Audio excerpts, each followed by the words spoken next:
Now we can summarize the difference between anaerobic respiration and aerobic respiration. We have already discussed the entire mechanism, that is glycolysis, conversion of pyruvic acid into acetyl coenzyme A, and also the Krebs cycle.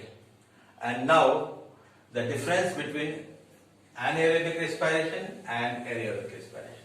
This anaerobic respiration takes place in absence of oxygen, whereas aerobic respiration takes place in presence of oxygen. In case of anaerobic respiration, there is only glycolysis. That is, the reaction takes place only in cytoplasm. Whereas in aerobic respiration, there is both glycolysis, Krebs cycle, and of course also there is electron transport system which requires the molecular oxygen. So this operates in cytoplasm and also in mitochondria. And in case of anaerobic respiration, there is incomplete oxidation of glucose. Glucose is not fully oxidized.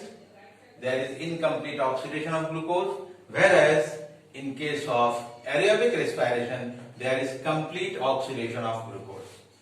In case of incomplete oxidation of glucose, the end product in case of anaerobic respiration is ethyl alcohol and carbon dioxide in microorganisms and lactic acid in our muscle cells. Whereas in aerobic respiration, the end product is carbon dioxide and water. So far the energy production is concerned, in case of anaerobic respiration, there is net gain of only 2 molecules of ATP, which is formed by substrate level phosphorylation. Substrate level phosphorylation of ADP, adenosine diphosphate, into adenosine triphosphate. There is no electron transport system. No electron transport system operates in case of anaerobic respiration, so the energy production is very less.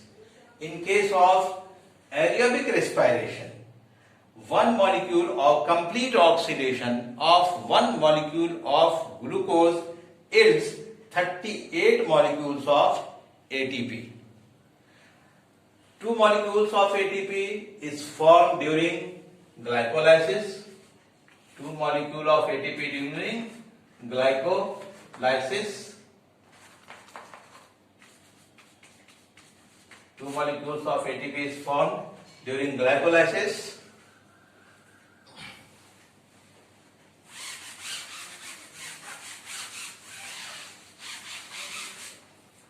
And 18 molecule of ATP is formed by complete oxidation of 1 molecule of pyruvic acid.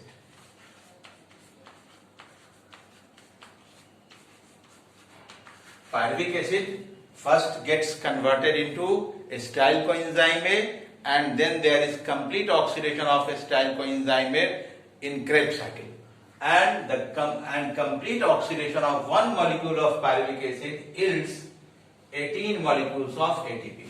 We know that 1 molecule of glucose converts into 2 molecules of pyruvic acid or pyruvate. So naturally the 2 molecules of pyruvic acid yields 36 molecules of ATP. When we add this number, that is 36 with 2, there is 38 molecules of ATP. 38 molecules of ATP is formed by complete oxidation of 1 molecule of glucose. Now I think that it is quite clear that 1 molecule of pyruvic acid yields 18 molecule of ATP. So naturally the glucose converts into 2 molecules of ATP. So the production of total number of ATP is 36. This 36 molecules of ATP is formed during conversion of pyruvic acid into acetyl coenzyme A, and when the acetyl coenzyme A is subjected into the Krebs cycle and two molecules is formed during glycolysis. So the total number, this 36 and the total number of ATP is 38 molecules of ATP that is formed during complete oxidation of the glucose, one molecule of glucose. That is the energy relationship of respiration or cellular respiration. We have completed cellular respiration, the mechanism of cellular respiration, and also the brief introduction of the electron transport system. This electron transport system is very important because this electron transport system is the stage where the ATP is maximum generated by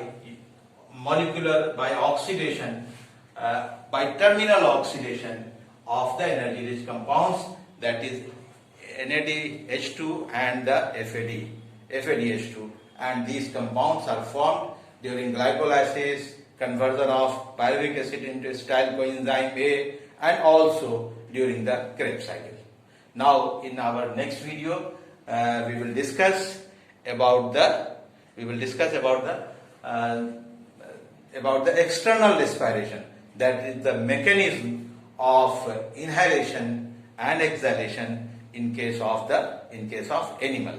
In plant, we already know that this phenomenon takes place simply by the process of diffusion. So in plant there is no mechanism of inhalation and exhalation, but in our cells there is complete mechanism of inhalation and exhalation. In our next video we will discuss about that, and today we have completed the mechanism of cellular respiration, and I think that the information given to you is more than sufficient, which is in our syllabus.